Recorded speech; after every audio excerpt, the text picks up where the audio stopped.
listening to Guitar Goddess Radio with Ezina, only on LA Talk Radio. Well, welcome to the Guitar Goddess Show. You are in for a treat today. We have the incredibly talented Sarah Lightman here. And Sarah is going to give you guys just a lot of fun information today. She's from a musical family. She's a graduate of Temple University, where she studied musical theater. And today she's here to talk about her new EP and life on the road as a musician. Welcome to the show, Sarah. Thank you.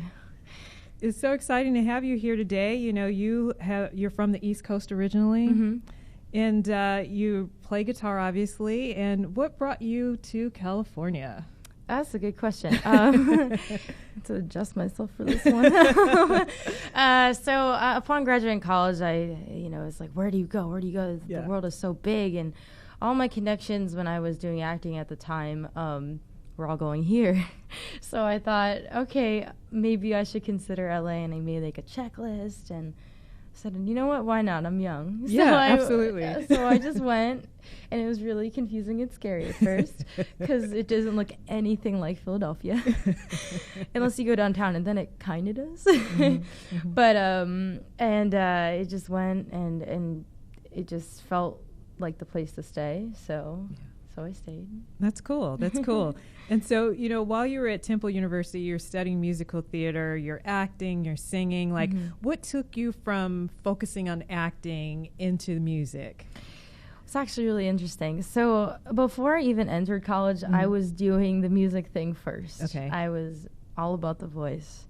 But upon college, I didn't know how to turn the singer-songwriter thing into a career.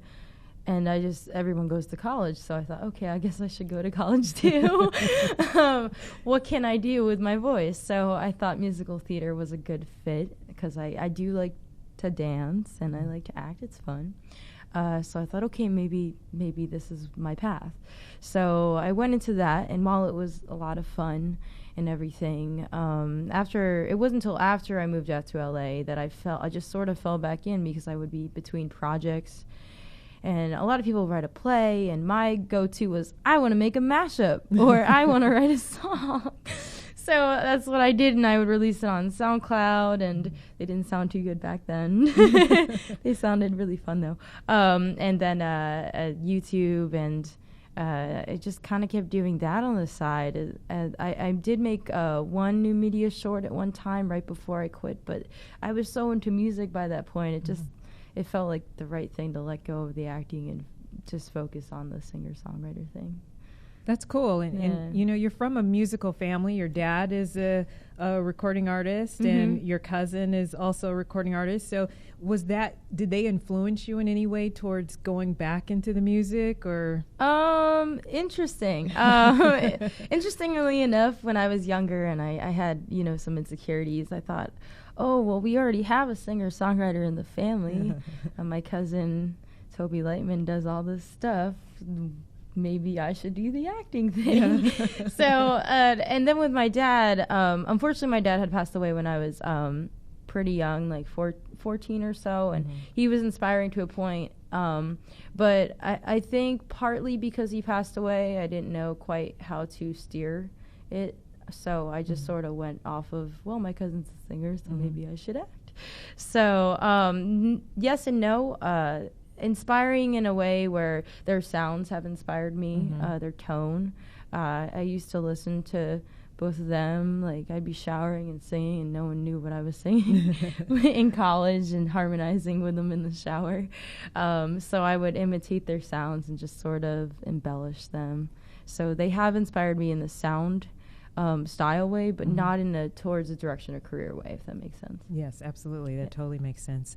Are there any other singers, like, outside of your family that you look to and would say they inspired me to push forward with the music?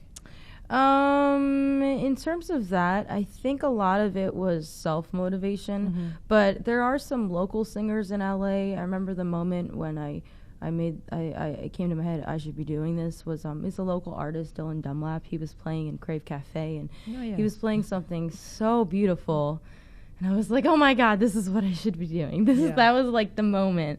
So I'm seeing him play on Friday.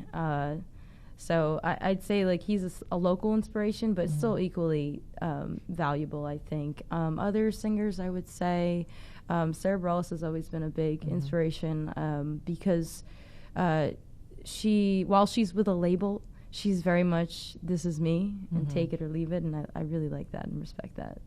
Absolutely. And, I find that as an artist, paving your own way and trying to find your sound is really important, and that's something that you've done really well.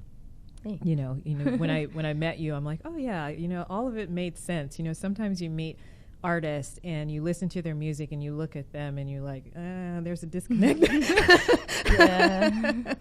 And you've seemed to at a very early age figured out like what your vein is in music, and you're doing quite well with that. And you're also doing some busking, so yeah. So upon getting serious about the singer-songwriter thing, my producer and my boyfriend, adjusting myself again. This is just going to be an ongoing thing. These seats are big. These seats are like man size. Right, they're not and really I'm just goddess like, size. Where do I go? Yeah, you could fit like two of us. Actually, we could use one chair. Or 1.5. 1.5, right? Where was I? Busking. Right, street How performing. did we start doing this? So he was saying I should just go do it, and I was like, "You're crazy." Okay, I'll try it, because I try to be as open-minded as I can, because my past self and younger self was always second guessing, and now I'm just thinking, just go do it, and if I fail, I fail, and then at least I know I tried. So I did it, and it felt really good. The first time I had a lot of friends show up to support me, to support that this is on the path. Yeah. And strangers would walk by, and it was like a cold, windy night in Burbank. And I only got $3, but $3 to me was like $1 million. Yeah. And people would pass by and smile, and I felt that I affected them in a positive way that I felt I could do for the rest of my life. So... I love that and I love that you said that you only got $3, because when you're busking, like, I think when you do it the first time, you have this idea, like, either you're going to get nothing or you're going to get like hundreds of dollars. There's no in between. Yeah. But it's a gamble. It is a gamble, but it takes so much courage to go out and do it, and to perform. And I love that you had friends show up as well, because that's really, I was too embarrassed to call my friends and let them know that what I was doing, but I love that. I love that you set yourself up to have a support system, even going at this for the first time. And that's so key. And I think that as artists, sometimes you go and you do things as the Lone Ranger, and community is really, really key and very important. So I applaud you for that. That was really smart to like call your friends and like, you guys, you don't have to put any money in the bucket, but just come and hang with me. It's just like, this is a party. Why not? Yeah, exactly. And what was their response? Well, they told me what songs that they really liked. Okay. And they just they kept smiling at me to make sure I wouldn't pee my pants as I did. So that was really helpful, just that they gave me a very positive, calm vibe, just going, we're here, we're not leaving. Doesn't matter if you mess up or sing out of tune or faint or anything, we'll stay. So that was very helpful, and I felt very, very strong doing it. That's really brilliant. And and as you continued on doing it, like, how did you feel? Like, I always imagine, because I've only done busking a handful of times, and I'm just going to be honest, like the first time I think I got like some change and I ended up giving it away. And the next few times I did it, I got a few bucks. But for me, I didn't feel confident enough to keep going. So I really honor, musicians who can keep at it. Yeah, I think there's such a negative connotation that goes to our mind, like thinking, oh, they must be really troubled and they have to play on the street. So that's always, I feel, the first hurdle to get past I guess I was raised to believe that the best people were not on the street, but coming here in LA where people play music everywhere and they just there's no shame. I got past it, and yeah, so I think what kept me going ultimately, though, is I'm actually a very, very shy person. So when I perform, it's actually not for me. It's actually for the audience. I actually don't like the spotlight, I guess.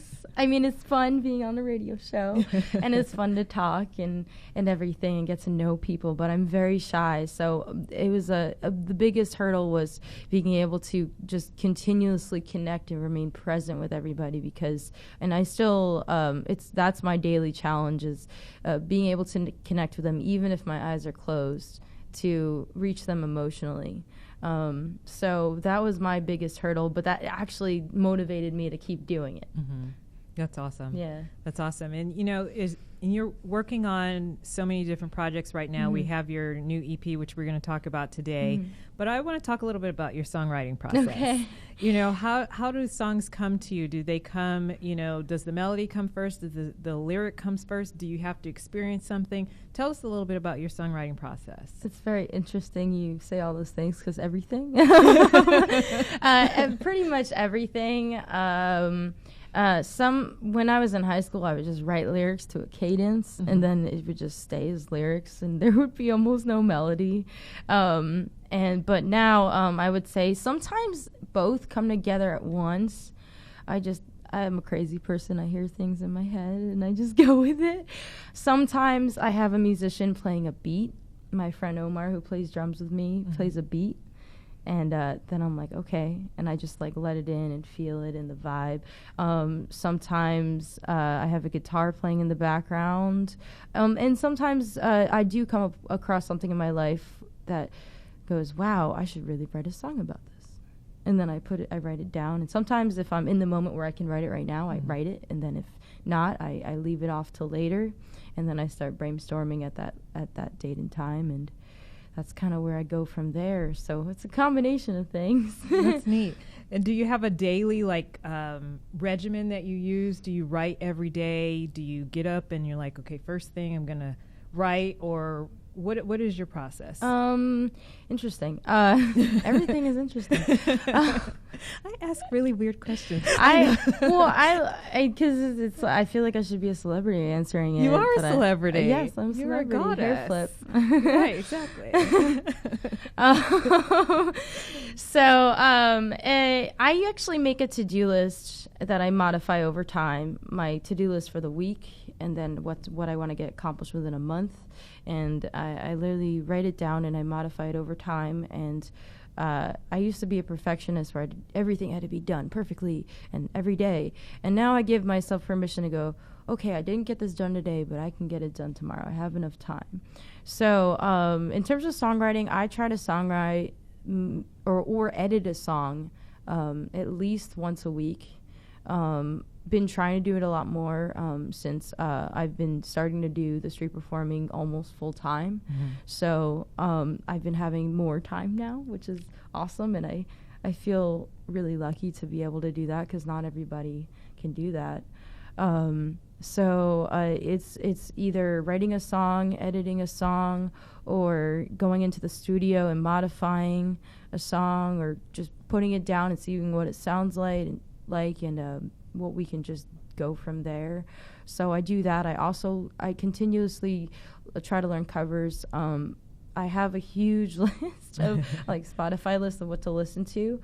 Of a lot of them are suggestions from fans too. I try to take in what they tell me to, and if I feel something, I'll learn it. If I don't, I'll just listen to it, just out of respect for the fan, because I do think that every person is valuable to some degree. But it also helps my songwriting process to listen to the more styles that you can. You're like, wow, I never heard it that way. Does that work for my music? So you just try, trial and error, Yeah, absolutely. Like life. Yeah, exactly. That's really cool. Yeah. And, talking about this whole organization of street performing, writing and recording and collaborating with other people, like, how do you market yourself as an artist? Okay. You know, you've got your performances here. You've got just a lot going on. Like, Yeah. how do you market all of that and build your fan base? Well, in terms of that, of course, everybody uses social media now. Yeah. But I have a logo that has my face. I had it designed actually by a former coworker who was very good at drawing, and I wanted to inspire him to keep at it. So I hired him to design it, and it's my face, but it's like a cartoon version, so it doesn't look exactly like me. And then it has my sunglasses blue in the background. And the reason I thought about it is there's so many singer-songwriters and artists out there, and it's easy to just get it mixed up with somebody else. But I think the best way is to brand yourself in a specific way that's you, but also what people see you as too. Because with the sunglasses, the red ones, I don't even know why I keep getting red sunglasses, but I literally got this pair at you know where you get a raffle at a car thing, and it's like you get a free something with it. Right. So one of them was sunglasses. I said, okay, I'll take the sunglasses. I just lost mine because I lose my sunglasses all the time. And they were red, and then they eventually broke because they're really cheap. They look just like this.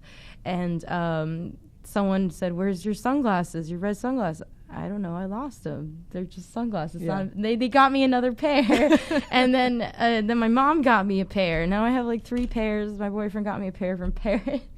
It's crazy. Just in all red. Right. Wow. And so obviously, I think the universe is saying that that red is a very strong expression of me being an artist in some way. So I thought the sunglasses were a great idea to represent myself. There's an artist called Bright Lights. She wears a purple wig, and she always wears something purple all the time.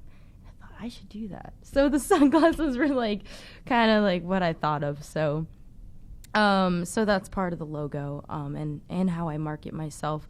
The blue in the logo actually represents my Luna guitar that I don't play as often anymore, but my brother got it for me a while ago, just a little bit before college, and I started street performing with that. And when I wouldn't play with it, people say, "Where'd it go? They you missed still it. have it?" And I said, "Yeah, of course I have it. It's a big guitar. Yeah, So when yeah. you're standing for hours, you want something a little smaller." So I wanted to include that color into it. I feel like these two are my color schemes, the red and the blue, to some extent. So yeah, that's sort of how I've been marketing myself, and the logo is the biggest one, I think. That's cool. Yeah. I love that. I love the red sunglasses, and that the universe just kept going, here's another pair, and Yeah. here's another pair, and here's another. You're like, no, I'm good. No, but here's another pair. Yeah, I literally had 3 in the car the other day. My boyfriend gets in, and he's like, "Why are there so many pairs?" I don't know. They're just there. You need them. We need different pair anyways. Are they all the exact same style? Or They're different? not. Yeah, see? 2 of them are the cheapy Yeah. pair. Like this is a Fiat pair, just like the Oh, ones for I had. Driving the Fiat car. Yeah, I There you don't go. have one, but it's fine. The ones from Paris are more of an aviators, and they're a little bit more sturdy. And I try not to wear those out because they're more valuable. Yeah, So I yeah. wear them when I play in-house gigs instead. I love it. I Yeah, love it. yeah. And you mentioned your blue Luna guitar. Yes. Like, tell me about your guitars that you play. What's your... Okay, well, the guitar that I play now mostly is my Sawtooth. It's a parlor guitar, so it's smaller, it's lighter. I'm a small person, so when I street perform and when I play gigs, it's just easier for my wrist and my arm to just move and to carry. It's still a really beautiful guitar. It doesn't stand out and stop traffic like the Luna, but, so I enjoy the Sawtooth. I don't know how old it is. It was found in a pawn shop. Just someone turned it in the day before. It was maybe less than $100 because they probably didn't know where it came from either. And it just sounded so beautiful that, it had to be taken home. So I play that mostly. There is one company when I was at NAMM last year that I really thought it was a very cool, modern, forward-thinking company, which was the Riversong guitars. The neck on the guitar is adjustable. Oh. You can adjust it. You can adjust the action. Yeah. There's also a hole up top. Yeah. So you can hear yourself better, so you're not like, whoa. Oh, nice. So, I got to check that out. yeah, the concert one is the one that I like. Okay. So whenever a fairy godmother gives me the money to go get one or something, I will totally support the company. Yeah. So that's definitely one that I'm looking forward to getting into. And then I grew up with Martin guitars because my dad, he had a lot of guitars. And one of them that he played with a pink polka dot Strat. What? Yeah. Oh, I want to see that. He's so interesting. I'll send you a picture. Yeah, send me a picture. I want to see that. Is a Martin guitar, and Martins have such a warm sound. Yes. And they're so well known that like everybody wants one eventually. So that's definitely another guitar company that I highly respect. So. And what about pedals? Do you use pedals? And I don't use pedals. I'm still kind of scared to use them because it's like press, play. Okay, I had to press it again or it's going to keep going. But I definitely will definitely break out of my comfort zone and start trying one at least. Yeah. Just to like see where it goes, you know. So. And what about amps? Any amps that you love? I currently have a Sweetwater amp. Oh, nice. Yeah. I had two very, very kind and loving donators who I was having amp trouble with the cube that I had. I put it in for repairs and it took a little bit longer and I needed to go out and play again. So they're like, why don't I just, get you an amp because I'm investing in your music. And I was like, wow, that's incredibly nice of you. Okay. So, they said, just pick out whatever amp. So of course I got the sound engineer on board and we picked out the Sweetwater, and it's a really great amp because even though it's really big, it's a lot bigger than the Cube.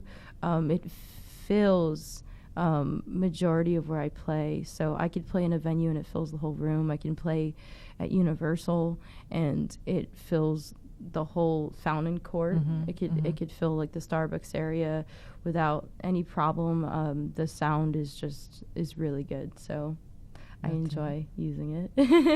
That's so cool. Yeah. Now, we've been talking about the making of the music and the instruments to use the music. Let's talk a little bit about your new EP, 'Fear. Okay. So tell us how it came to be, and then we want to play one of the songs from it. Okay. Fear, the album actually came, Fear the song, which is the song that we're going to be playing from Fear, was actually something I wrote for a vlog.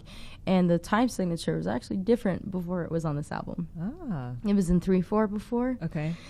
And it needed to be modified because that's what happens over time. Yes. And when I wrote it, it was after I had moved to LA, and I had been a very codependent person at the time. And I went from a very heartbreaking codependent relationship that had broken off upon moving to just finding my way out through the world and going from a roommate to living alone and just adjusting and the way I found the ground and the way I surprised myself, even though, of course, my mom was probably thinking right now, you could have done it anytime.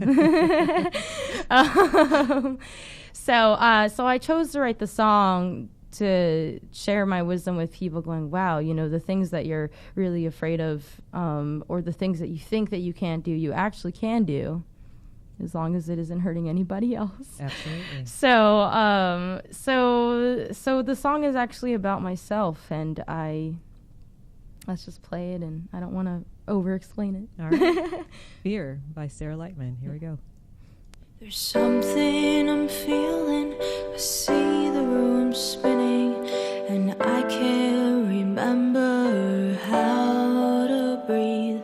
I don't want to hurt you, but I'm really aching.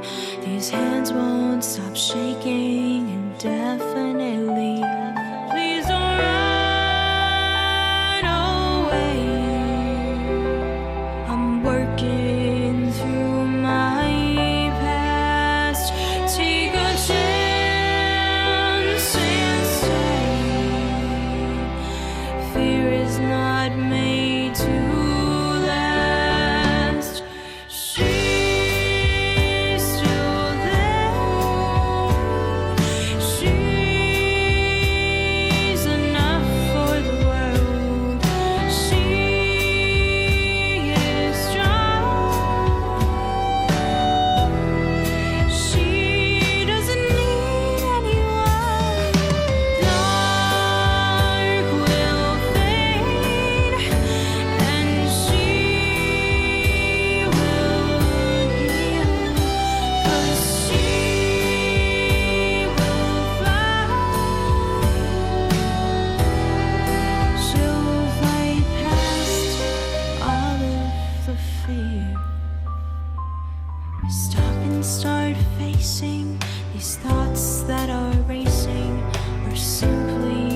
sing so I can be free. Please don't run away. I'm working through my past. Take a chance and stay. Fear is not made to last. She's still there. She's enough for the world. She's strong. She doesn't need anyone. The dark will fade, and she will heal, 'cause she will love. She'll fight past all of the fear. And through this I learn we all are capable. You can choose to be afraid, or you can face those demons and send them all away. She's still there. She's enough for the world. She is strong. She doesn't need anyone. The dark will fade, and she will heal, 'cause she will fight.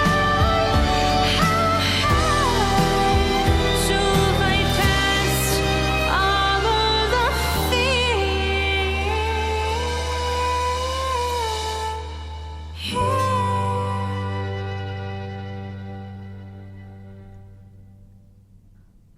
Wow. That was incredible. Wow, that was great. Yeah. My favorite part about the track is that the violin that you're hearing on is actually my cousin, Jonathan Russell, and he's like a crazy child prodigy, and he's kind of graduated into more than that now. But when we were producing it, I thought, we need violin. We need wait, we should get my cousin. So he lives in New York, so when he happened to fly in, I let him stay at my house, and he said, okay, I'll play for free. And then I bought him some In and Out, and Yeah, I love it. because he's never had it before, Oh. but until now. Okay, So now he's addicted. Now he has it and he likes it, and so he's playing on it, and it's just perfect. I couldn't have imagined anything more than what I already have. Yeah, it's great. It's wonderful. I was very surprised with the violin when it came in. I'm like, oh wow, it gave a whole nother dimension to the song, and it was really great. I love the lyrics. The lyrics are very empowering and inspiring, and I just feel like, keep going with this. This is really, fantastic, and I love that you were writing about fear, because I feel like a lot of people have these gifts that are hidden, and part of the reason of the show is to shed a light on all of the wonderful female musicians in the world and all of the work that you're doing, which is so powerful. And I'm just so proud of you and so happy, and I love this project, and I love the song, and I'm just happy right now, because it's such a great song that needed to be written, Yeah. And you said you wrote it about yourself, but everybody can relate, to being afraid, going out on the road, being a musician, staying safe. And let's circle back about that. Like, how do you stay safe on the road? There's a lot to being a woman and being a musician, and you're out doing street performing. You're also going to gigs and venues and things, and you also have to stay healthy.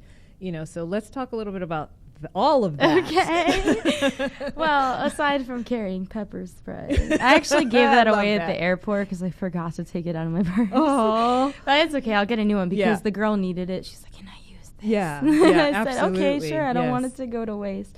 So, I mostly play a lot of local gigs here because I'm trying to build my following and then expand. But, and on the East Coast, it's usually around family, so I'm a little safer, I guess, Okay. for those gigs at the moment. Could change, I guess. So when in terms of being safe and remaining safe, I used to be very passive towards, especially men who, think they have permission when you're just being polite. Yes. And then my voice teacher actually inspired me. She said, you can choose to be the victim or let them know that it's not in the cards. And she says during a gig, she literally in Japan or China, someone fell on her boobs or something. What? And she literally flipped out on them to make them go away. She said, "You have to be crazy sometimes." Yeah. It's like it's either you're gonna be taken control by a crazy person or you got to be the crazy person and push them away. So I really thought that was very inspiring, and I don't do that per se, but I definitely put up like a wall of if I can't tell if the person is gonna be if their vibe is a little mixed. Sometimes I wait a little bit to give them eye contact, or I do, but then I go right back to looking somewhere else because it holds off the permission that they think that they may have, because my music is very warm and inviting too. So it's also it's a double-edged sword in a way. So that's definitely one thing that I do when I'm street performing. In terms of gigs, I haven't had too many issues as of yet playing in venues, but usually I would tell the bartender, or if there's security, I'll tell security about it immediately if I have an issue, anything like that. But I think just your body language will say a lot to that person too, because if you're in your head, you're thinking, like I respect you and thank you for listening, but also, I'm here and you're over there and you're going to stay over there. I think people do get a pretty good message, but if they aren't, I always just use the resources around me. That's very smart. That's Yeah. very smart. And staying healthy. You and I talked a little bit before about we have allergies in Yes. common. And you don't really think about that being a singer-songwriter, but it's really important. So talk a little bit about your allergies and, how you're staying healthy with them and how that affects you as a musician. Yeah. Well, I have a couple things. I also have I have celiac disease, so I can't eat gluten. So remaining gluten-free, I know when I start touring regularly is going to be a challenge. It's going to be a lot of salad, but that's kind of okay, Yeah. But luckily, I think the world is opening up to the point where there's going to be enough options by the time I'm regularly going out there all the time. But in terms of the allergies, I started doing allergy shots. I heard that they were, I just started doing them yesterday, so I can't give you strong reviews yet. But I know when I play outside, especially within hay fever season, within an hour, I can't breathe out of my nose, which cuts off, the higher part of my range. The musicians, you know what I'm talking about. Absolutely. So it's like chest voice, and then like my throat, and then I like get to my nose and it cuts it off here. So I was just like, oh my goodness, I need to do something, but I didn't want to take medication for the rest of my life. I believe that the body should be able to fix itself. Absolutely. So I went to the doctor and I told him I actually don't even have a sense of smell right now because they were so bad in Philly that it just went away. And he said, of course you can get your sense of smell back. You're broken. Let's fix you. Okay. So he sent me to the allergist down the hall, and she did a skin test and we did blood tests and found out I was allergic to everything pretty much in the air and dogs and cats. And I have a cat and I still love her and I'm not giving her up no matter what. So then she said, we can do the shots, and she has a daughter who has worse allergies than me. Like, she's allergic to like 47 things. Crazy. Wow. And she's been doing them. She said it's been helping her. I said, well, if they can help her, they've got to help me. So I don't know if I highly recommend them yet because I just started, but yeah, I do the shots every other day, and it's basically you give yourself what you're allergic to, and there's different levels to build up your immunity to the point where you're not allergic to it anymore because your body is able to handle it. So, wow. Yeah. Sign me up for that. Right. Because, as a singer and musician as well, touring, especially when you're performing at high altitudes, it's like you can't breathe. Yeah. I was booked one time to go out of the country to do a gig outside, a really big gig outside, and I could barely breathe. And at the time, I didn't know anything about the shots and all that sort of thing. So I love how healthcare is shifting, to give us options. Yeah. Well, like taking the shots. Yes, you just started it, but just that there are options out there. And that's why I wanted, exactly. That's why I wanted to talk to you about it, because I know we're not the only two musicians in the world that have allergies and have had gigs where you're like, I can barely breathe. Yeah. Or you're just sneezing nonstop. Exactly. And your eyes are all puffy and, they think you're high. And it's like, no, these are allergies. Yeah, and I've lost my voice because of it, So it's definitely dire to take care of. Yes, you have to take care of yourself. There are options out there. And physically, how do you stay active? Well, I do a lot of yoga. Okay, yay! Because I also have anxiety, because anxiety runs in my family too.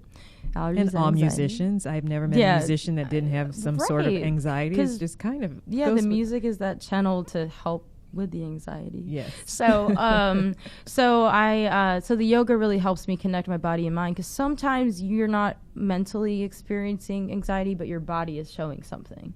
So for me, it helps connect the both. And then also because my brain does have a lot of energy, it does help to learn how to focus and channel it, because it helps with my performance, but also as a person, just to have a conversation and listen to someone, because when your anxiety's going, your mind's there and their mind's there, and you feel really bad, and you're just trying to listen and be a good person. So so I do a lot of yoga. I try to do the love and kindness meditation, and I've just started doing the love and kindness meditation, and I think that it helps.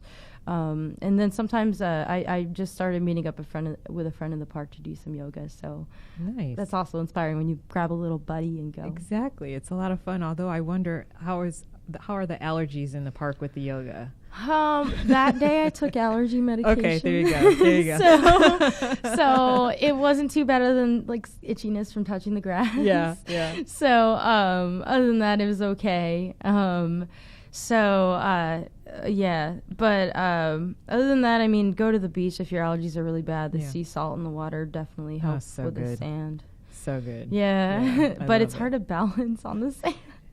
I would fall over if I ever did it there, but maybe that'll be a challenge for the future.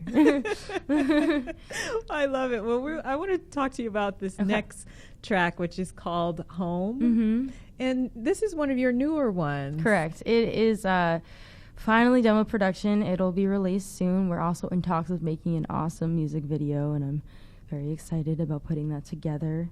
And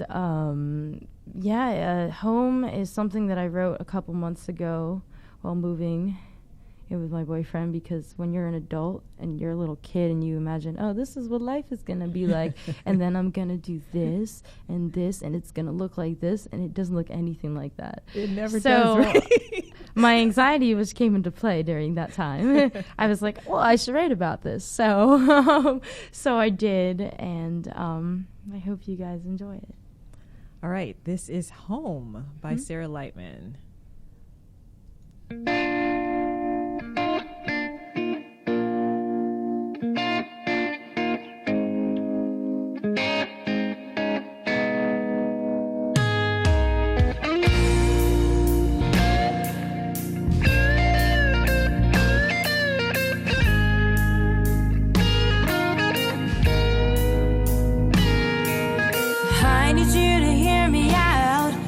The life we're building now, I'm scared of the change and things we will face. I'm dealing with the indecision. How will we complete our vision? Which steps should I take to move in with grace? Then I give gave myself a chance to clear my mind. And when I did, I broke down and cried, 'cause I'm home. I'm coming home. I'm coming home. This is what I wanted, but I never thought it'd be this good.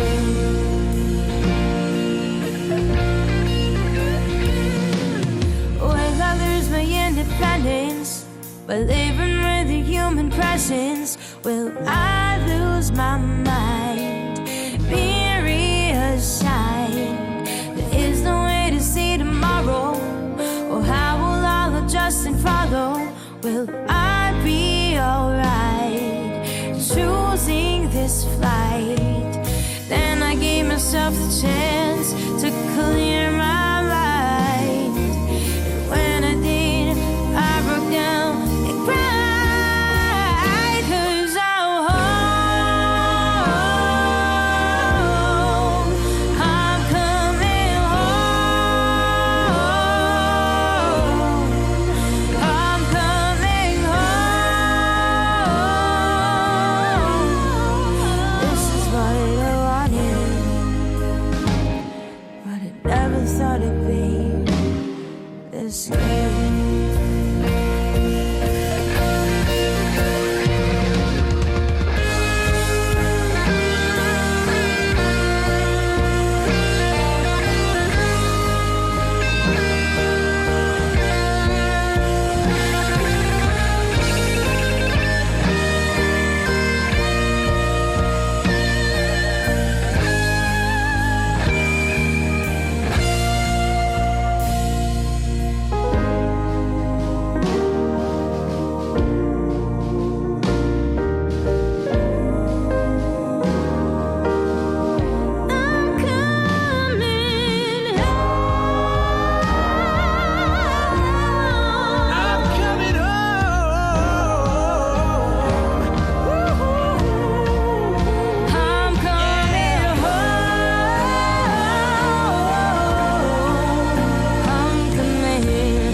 Wow, that's a different sound for you. I love it.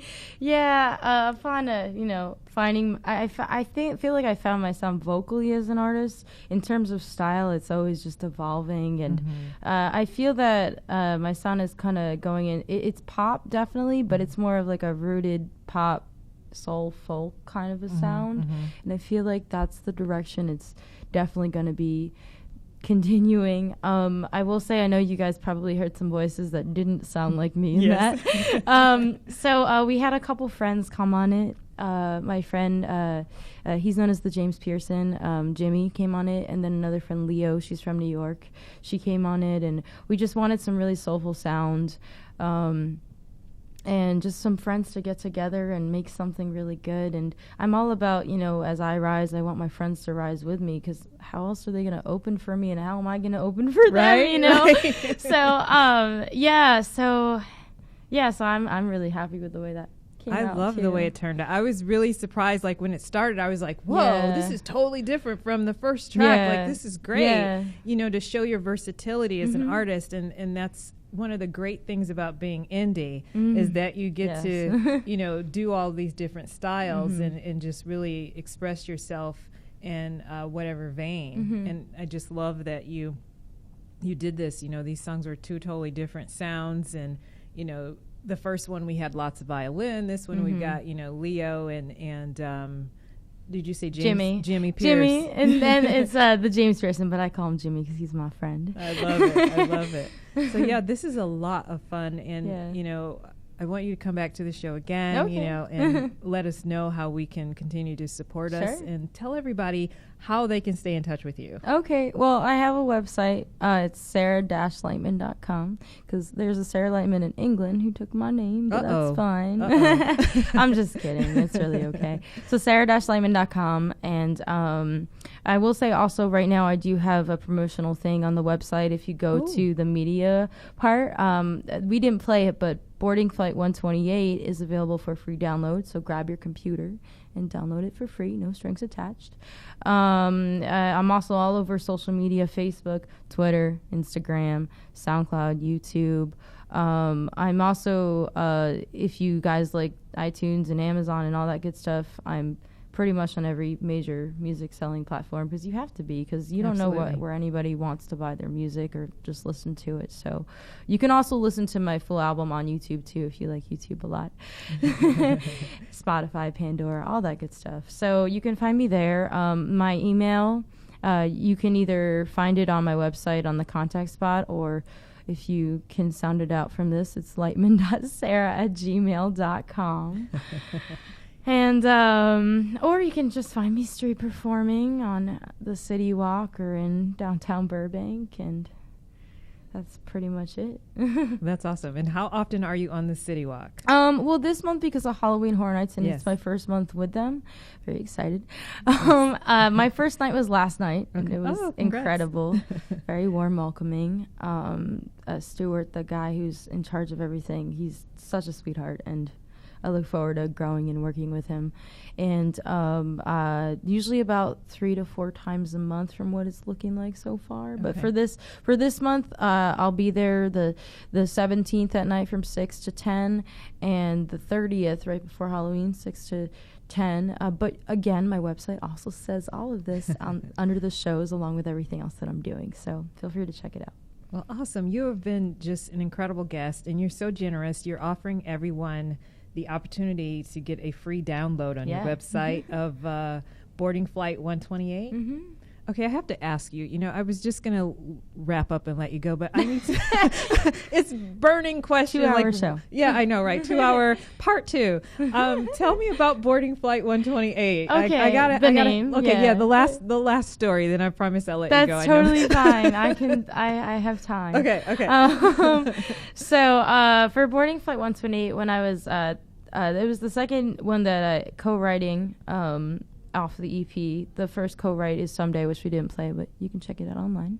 And Boarding Flight 128, I wrote it because during that point, that was right when I met my boyfriend, and after dealing with the codependency part of myself and healing from that, of course you become the exact opposite extreme, which is very independent and like, get away from me, and who are you? What friends? I don't need friends. Because I just, when I first moved here, I just had a lot of interactions with people that just thought it was this way, and it ended up being something else in a negative way. So I was very guarded, and I was very much not myself in the best version, I would say, because you're always yourself. Mm-hmm. So I wrote the song because it was the first time in a very long time where I was able to be my full self, and he wasn't running. And you weren't running. And I wasn't running either. And I was able to be myself in a way that I didn't know was possible. So I felt that, especially as a woman, and I'm tired of people saying women are crazy, because we're crazy, but literally every human on the planet is crazy. Amen. We're very strange.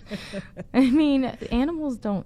We're all animals, but cats and dogs don't go on radio shows like this. No, they don't. There would be a very short show if they probably, did, because no they go ball, and then there's the dog, and the cat would be, playing with these, it'd be upside down playing with chewing on it. Yeah, it would just be a very short show.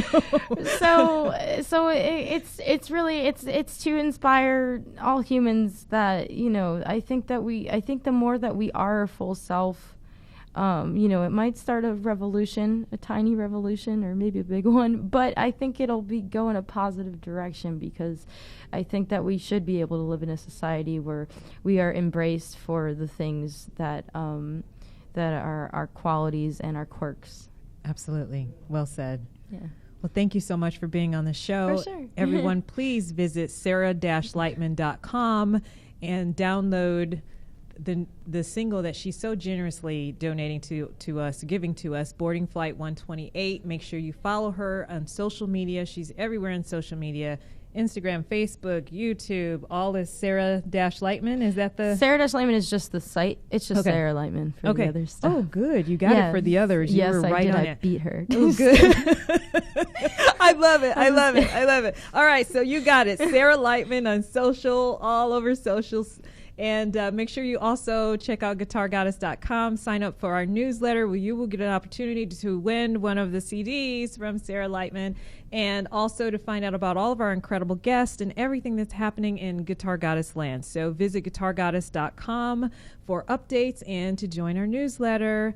Until next time, you guys, stay tuned and keep rocking. We'll be back here next week, same time. All right, ciao. You're listening to Guitar Goddess Radio with Ezina, only on LA Talk Radio.